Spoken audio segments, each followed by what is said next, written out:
Today we are looking at USA-made automatic knives. Now for most people, that made in USA stamp is like the equivalent of quality. But here's my question. Are USA-made knives actually better? Let's jump in and find out. How's it going, guys? This is Holly with Grindworks. Welcome back to the channel. Today we are looking at USA-made automatic knives. Now before we get into that, if you're new to the channel, welcome. We're glad to have you here. Make sure you subscribe so you don't miss a video. We publish a new video about every week, so we're glad you're here. Now, we are taking a look at the sweet budget automatic knives made right here in the good old US of A.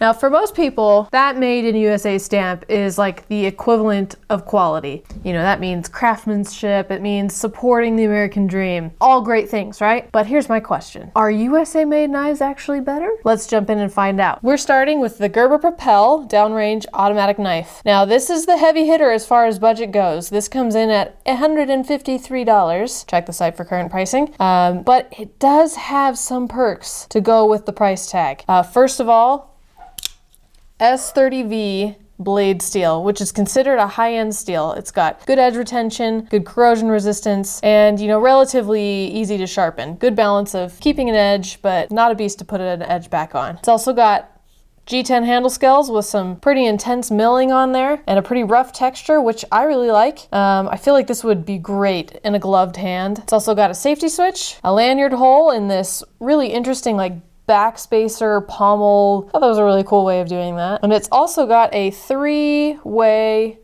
pocket clip. Made in USA. I do love the stonewash on the blade. I like the Tonto shape. Just overall, I think it's a good looking knife and I like the design. I don't feel like the action is quite as hard hitting as I would like it to be, but overall this really is not a bad knife at all. And that steel really does make it a good option.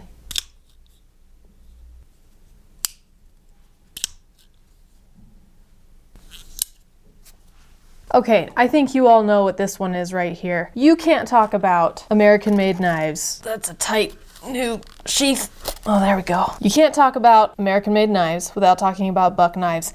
In my personal opinion, carrying a buck knife is about as American as you can get. I mean, we're talking apple pie and baseball American, like bald eagles and cheeseburgers American. And buck knives has one of the coolest backstories I've ever heard in the knife industry. So Hoyt Buck was, the original buck dude. He started off as an apprentice, a blacksmithing apprentice. Then World War II comes around, Pearl Harbor happens, the government starts asking for donations of knives for servicemen because they don't have enough weapons. So Hoyt's like, hey, I don't have any knives to donate, but I know how to make them. So he literally buys an anvil, a forge, and a grinder, and he sets up shop in the basement of his church just so he can make knives for the servicemen in World War II. I mean, dude, does it get more American than that? I don't think it does. So that story in and of itself makes me want to buy a buck knife. But this design, I mean, everybody knows this design. Everybody's dad or everybody's grandpa has had this knife. My dad has this knife. This is the Buck 110. Comes in at $149.99, so just below $150. Classic brass bolsters, brass pins, beautiful diamond wood handle scales, lockback mechanism, clip point blade. I mean, they really made no compromises. As much as possible, this is an unadulterated Buck 110 design. Visually, the only difference is that automatic firing button. Now, when this was originally designed and made,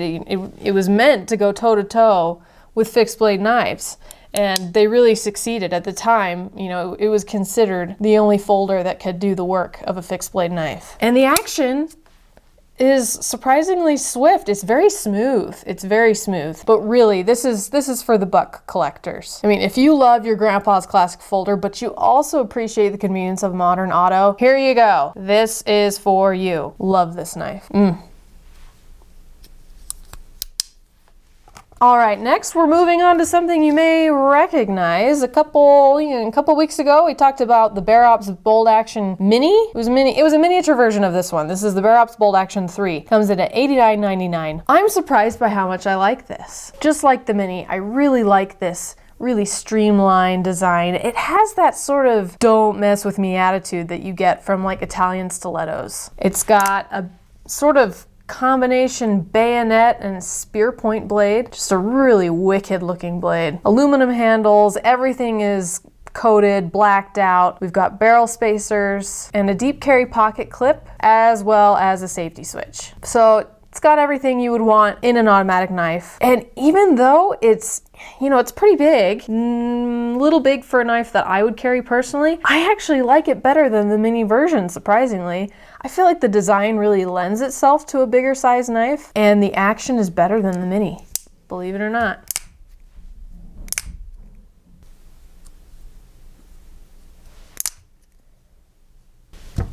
Okay. Definitely been saving the best for last, guys. Do you remember that action I told you about last time? You know, that the knife wanted to kind of pull your hand this way when you opened it? I dropped the dang thing this time. Like, I picked this knife up and I wasn't holding it tight enough. Okay, that's exactly what I did last time. Let's pretend that didn't happen. Okay, do over. Hold it tighter, guys. Or, you know, don't have wimpy hands like mine. Now, this is also a lot of knife, and you know how I feel about larger knives in general, but I love this one. The ergonomics are just perfect. You know, the slope of this handle, the big choil right here, like it feels like it fits my hand perfectly. But I can see that there's plenty of room for you folks out there who have like bear paws for hands. It's even got this subtle little swoop up on the blade right there that's perfect for the thumb. Oh yeah. No safety switch, but you know, I actually prefer an auto that does not have a safety, and it's honestly not necessary because that firing button is recessed. They've really cleverly milled down this space to kind of sit that firing button down in, so you don't really need a safety. This is not going to go off by accident. And seriously, who can resist that target button? It's like it's begging you to push it, like, you know you want to. And overall, it's got a very thoughtful design, I think, very clean. You know, there aren't more holes than are necessary. You do have an option here to switch up the position of your pocket clip, but no safety switch and no lanyard hole in the face of the scales. Instead, the lanyard hole has been moved to this very clever space back here. See that? Just slips right through where a backspacer would usually be. It's kind of a cool look in and of itself too. So overall, I really dig this knife, and I feel like this is one I could carry. As long as I could find pants with pockets big enough, I would carry this knife despite the fact that it's like twice the length of my hand. Okay, maybe that's an exaggeration, but still, that's a big knife. 8 inches overall. Bam.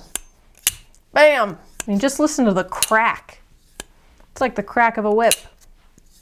All right, guys, I want to hear what you think. Even though these are some amazing knives, I bet some of you out there are gonna say, you know, the Boker's better. American made, affordable, reliable, just good automatic knives. So I want to hear from you. What do you think? Do you carry an American made auto? If so, which one? Which of these would you want to add to your collection? If I had to choose one, no surprises. But I think I've also got to add this one to my collection at some point, just because, dude, buck. Stud. So thanks again for watching, you guys. If you liked the video, please give it a thumbs up. Don't forget to subscribe, and we will see you next time.